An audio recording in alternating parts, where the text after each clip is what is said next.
નમસ્કાર, spark today ન્યૂઝમાં આપનું સ્વાગત છે। વડોદરા શહેરમાં હવે જે બાળકો પર જે પ્રકારે કહી શકાય કે દુષ્પ્રેરણા હોય કે અત્યાચારો હોય ધીમે ધીમે વધી રહ્યો હોય તેવું લાગી રહ્યું છે। વધુ એક સ્કૂલની અત્યાચાર સામે આવી રહ્યા છે। આપ જો કે જે પ્રકારે મહારાણી કન્યા વિદ્યાલય કે જે નામ બળે અને દર્શન ખોટે હોવાના સામે આવી રહ્યું છે। આ દીકરી છે, બિચારી દીકરીને પ્રોબ્લેમ છે, તેમ છતાં પણ તે સ્કૂલ દ્વારા મનસ્વી વલણ અપનાવવામાં આવી રહ્યું છે। ત્યારે તેમના પિતા છે અહીં પહોંચ્યા છે સ્કૂલ પર, તેમની સાથે સીધા વાત કરીશું।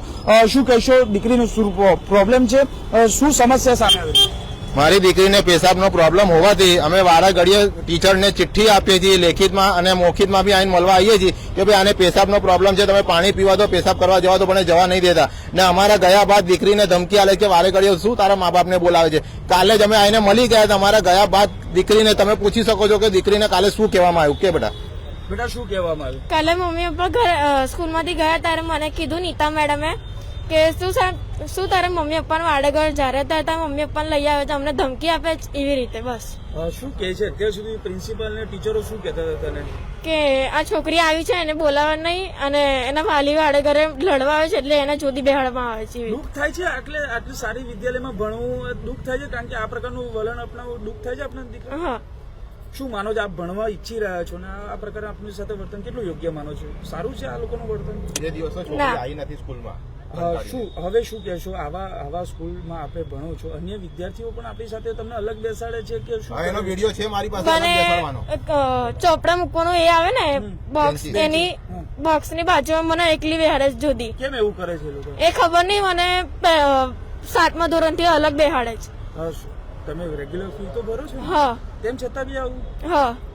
બેન આપ શું કહેશો? આપ તેમની માતા છો, શું માનવું છે આ રીતનું વર્તન કેટલું યોગ્ય? નથી યોગ્ય સાહેબ, કારણ કે નામ વડે દર્શન છોટે એવું જ છે। મહારાણી કન્યા વિદ્યાલય એટલે નામ પડે એટલે છોકરી અહીંયા આવે।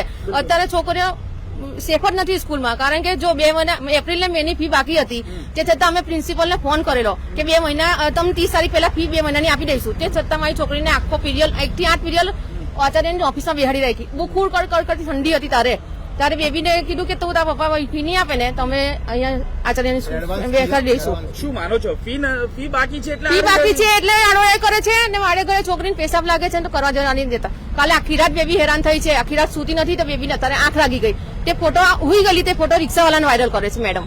એનો રાઈટ નહીં રિક્ષાવાળાનો વાયરલ। મા બાપ જીવતા છે તો તમે વાલીને જાણ કરો, કા પહેલા પૂછો બેબીને કે શું પ્રોબ્લેમ થયો, સુઈ કેમ ગઈ છે? પહેલા એમની ફરજ છે પૂછવાની, એમને પૂછતા નહીં રિક્ષાવાળાને વાયરલ કરે ફોટો, એ એમનો હક નથી કે રિક્ષાવાળાને વાયરલ કરવાનો।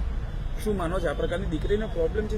દીકરી મેન્ટલી ટોર્ચર થઈ ગઈ, હવે એવું કે મમ્મી મારે ભણવા નહીં જવું, ઘરે મને એવું જ કહે છે, પણ હું ધક્કા મારીને બેબીને સ્કૂલે મોકલું છું। શું માનો છો આપ જે પ્રકારે આ એક દીકરીને, એ પણ મહિલા છે ને એક મહિલા દીકરીનું આ પ્રોબ્લેમ નથી સમજતી, શું માનો છો? એ મેડમ ને જાણ જોઈ જાય, એવી મહિલા છે, એક બી ટીચર ભણેલા છે, એને અહીંયા અલગ બેહાડે મેડમ, અલગ કરી દે એક મેડમ ને, એને કેવું ઇફેક્ટ થતું હશે મગજ પર? તાર નાની બાબા અડગ છે, એને બી મગજ પર ઇફેક્ટ થાય ને। હવે આ મામલે ડીઓમાં ફરિયાદ? હા, મેં તો કરવા જવા તૈયાર જ છું મેં સાહેબ, કારણ કે 2-3 જણા વાલી બી મને કહેતા હતા કે ફી નો બહુ ટોર્ચર થાય સ્કૂલમાં, પણ વાલીઓ અમારી જોડે આવવા તૈયાર નથી અત્યારે। બિલકુલ, આપ જુઓ કે નામ બળે દર્શન છોટે તેવો ઘાટ આ મહારાણી કન્યા વિદ્યાલયનો સામે આવ્યો છે। આ પરિવારના આક્ષેપ છે, જે માતા પિતા છે તેનો આક્ષેપ છે। આપ જુઓ કે જે પ્રકારે આ વિડીયો પણ સામે આવી રહ્યો છે મહારાણી કન્યા વિદ્યાલય કે જ્યાં દીકરી પોતાનો અભ્યાસ માટે અહીં આવતી હોય છે, પરંતુ આવું મનસ્વી વલણ આ સામે આવી રહ્યું છે। અલગ આ દીકરીને યુરિનનો પ્રોબ્લેમ હોવા છતાં પણ મેડિકલ સર્ટિફિકેટ પણ આપવામાં આવ્યું છે, માતા પિતા દ્વારા રજૂઆત પણ કરવામાં આવી છે, તેમ છતાં પણ આ પ્રકારનું વલણ સામે આવી રહ્યું છે। આપ શું માનો છો જે પ્રકારે આ વલણ એક મહિલા તરીકે એક મહિલા દીકરીનું જે સન્માન જાળવવું જોઈએ એ નથી જાળવવું, શું માનો છો? જે સ્ત્રી છે બેન સર, જે સ્ત્રી દીકરીનું નહીં જોઈ શકતી તો એક સ્ત્રી બીજી સ્ત્રીનું કેવી રીતે જોવાની છે? આને જે ટીચર બનાવી છે આ મેડમને અને જે પ્રિન્સિપલ બનાવ્યા છે તો એના હકદાર છે કે ભાઈ પેલા વાલીનું સાંભળો, વાલીનું સાંભળ્યા પછી એને સ્ટુડન્ટનું સાંભળો, સ્ટુડન્ટનું સાંભળ્યા પછી ટીચરનું સાંભળો ને એનો નિર્ણય પ્રિન્સિપાલે લેવો જોઈએ। પ્રિન્સિપાલ ટીચરને સપોર્ટ કરતા હોય તો પછી ટીચર હોય વાલીઓ જોડે એવું વર્તન કરશે અને સ્ટુડન્ટ જોડે વર્તન કરવાના જ છે। એટલે મને તો ખરાબ રીતે મને દુઃખ લાગ્યું છે કે મેં નામ સાંભળીને આ સ્કૂલમાં મૂકવા આવ્યો, એના કરતાં મેં મારી બીજી સ્કૂલમાં છોકરી ભણતી હતી એ મને સારું લાગતું હતું। મારા 2 મોટી છોકરા ભણી ચૂકેલા છે, એક છોકરીનું મેરેજ થઈ ગયું છે, પણ એમાં આવી ફરિયાદ નથી આવી સાહેબ। હવે આ મામલે હવે ઉપર સુધી રજૂઆત હું ડીઓમાં જવા તૈયાર જ છું. મને આજકાલની અંદર જો આજે ટાઈમ મળશે તો હું આજે ડીઓની ઓફિસમાં જઈશ. હવે દીકરીને જે રિપોર્ટ કરવાનો બાકી છે શું કરશો હવે આ લોકો મારી પાસે પૈસાની સગવડતા ઓછી છે. પૈસાની સગવડતા થાય, જો પ્રાઇવેટમાં જઉં છું ઓછા પૈસા થશે તો હું પ્રાઇવેટમાં કરાવીશ, અને જો એસએસસીમાં નીકળી જશે તો હું એસએસસીમાં કરાવીશ, કેમ કે મારી પાસે એસએસસી કાગળિયાની રિપોર્ટ છે એના. અને આવા માતા પિતાને શું સલાહ આપશો આપ?